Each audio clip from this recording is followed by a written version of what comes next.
All right, let's dive straight into this explainer. Picture this. It's Black Friday. You've just launched a massive 50% off sale, and the stakes are absolutely huge. Your entire year's revenue is literally on the line right now. Then, exactly at midnight, 10,000 customers click checkout at the exact same second. Your front-end API gateway receives all of that massive traffic and immediately fires 10,000 synchronous requests straight through to your backend database. And just like that, your database catches fire and dies. The entire site crashes completely. Millions of dollars in revenue, gone in a single second. So, why did this happen? Well, it's because you built a tightly coupled, synchronous system, and you didn't include a shock absorber. Let me show you how we can actually protect our systems from these kinds of brutal traffic spikes.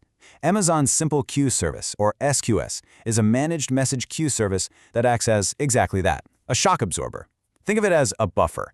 You see, if you build an API that talks directly to a backend compute service or a database, they are tightly coupled, meaning if the database slows down, the API slows down right with it. If the database crashes, the API crashes. You know how a tightly coupled synchronous API gateway will just drop the connection and throw a brutal 504 gateway timeout if the backend takes longer than 29 seconds to respond? We fix all of that by decoupling the system. To really picture this, let's think about a super busy coffee shop. The cashier taking your money is what we call the producer. The barista actually making your drink is the consumer. Now, if the cashier had to stop and make every single drink before taking the next customer's order, the line would literally go out the door and the whole system would grind to a halt. Instead, what do? The cashier just writes your order on a cup and sets it on a counter. SQS is that counter. The producer, which is like your API gateway, takes the raw HTTP request, dumps a JSON message right onto the queue, and immediately returns a fast, safe success response to the user. The transaction is safely captured, it's fast, it's clean, and you get absolutely zero 504 timeouts. Now let's see how this all comes together. The consumer, something like a Lambda function, pulls that queue. It pulls down messages in batches and processes them at its own safe, controlled speed. So if 10,000 messages hit the queue instantly, your fragile legacy database doesn't get crushed under the weight. The queue just gets a little longer. You completely prevent backend overload by processing everything asynchronously. But listen closely, because this is where people really mess up. Developers will connect a Lambda function to process a batch of SQS messages. Let's say their code takes 40 seconds to process the data and update the database. But they left the queue's default visibility timeout set to 30 seconds. This brings us to a really crucial point, understanding that visibility timeout. You see, when a consumer grabs a message from SQS, SQS doesn't actually delete it, it just hides it. That hiding period is the visibility timeout. SQS is basically just waiting there for your Lambda function to finish its work and send back an explicit delete command, essentially saying, hey, I successfully processed this, please remove it now. Let's walk through the timeline to see exactly how this blows up. At 0 seconds, your first Lambda starts. But if your code takes 40 seconds to run and that timeout is only 30 seconds, well, SQS assumes your first Lambda function just died, so it unhides the message. Suddenly, right at the 30-second mark, a second Lambda environment comes along, grabs that exact same message, and starts duplicate processing. And boom! You just charged the customer's credit card twice. Think about that for a second. Your first Lambda is still running in the background, and your second Lambda just started processing the exact same order. Remember, standard SQS guarantees at least once delivery, meaning it absolutely will deliver duplicates occasionally. Because of this reality, as an AWS developer, you have to write your consumer code to be idempotent. That's a fancy word, but it just means writing a tiny little check into your database logic that says, hey, have I seen this transaction ID before? If yes, skip it.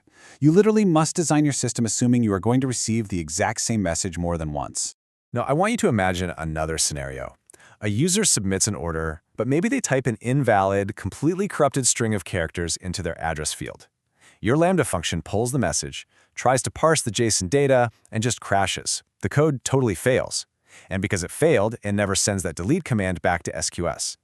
Eventually, the visibility timeout expires, and the message goes right back onto the queue. Another Lambda pulls it, and yep, it crashes again. This right here is what we call a poison message. It will just loop continuously, literally burning through your AWS budget. It will sit there and consume all of your compute concurrency until the data finally expires, which could be days later. The emotional and financial pain of letting a poison message happen in a production environment is something you definitely want to avoid at all costs. To handle this the right way, both for your AWS exams and in real-world production, you have got to configure a dead letter queue, or DLQ. Think of it as an isolation queue. You essentially configure your main queue to say, look, if this message fails to process 3 times, get it out of here and drop it into the DLQ. That way, your system automatically isolates the bad data. It keeps processing all the good orders seamlessly, and you can go in and inspect that corrupted message manually later on. But wait, what if you're processing something like a financial ledger? In that case, the exact order of transactions is absolutely critical, and you absolutely cannot tolerate any duplicates whatsoever. Standard SQS just isn't going to cut it here. For that, you need a first-in, first-out queue. That stands for first in, first out. Let's slow down for a second and really break down this massive trade-off. Standard queues scale practically infinitely, but they do handle duplicates. FIFO, on the other hand, guarantees strict ordering and automatic exact once processing. But, and this is a big but, FIFO queues have very strict hard throughput limits. So if you really need infinite scale, you have to use standard SQS and just handle the ordering and duplicates yourself in your own application code. There's another thing you need to watch out for: the Lambda batch failure trap. Here's how it works. If your Lambda pulls a batch of 10 messages from SQS, and let's say message number 8 happens to fail, Lambda will, by default, fail the entire batch. It sends all 10 messages right back to the queue for duplicate processing. Luckily, the solution is super simple, but it is absolutely essential. You just need to configure your Lambda event source mapping to report batch item failures.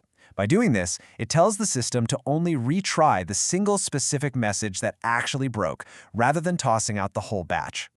All right, let's lock this all down with 3 rapid takeaways. Number 1, SQS decouples producers and consumers.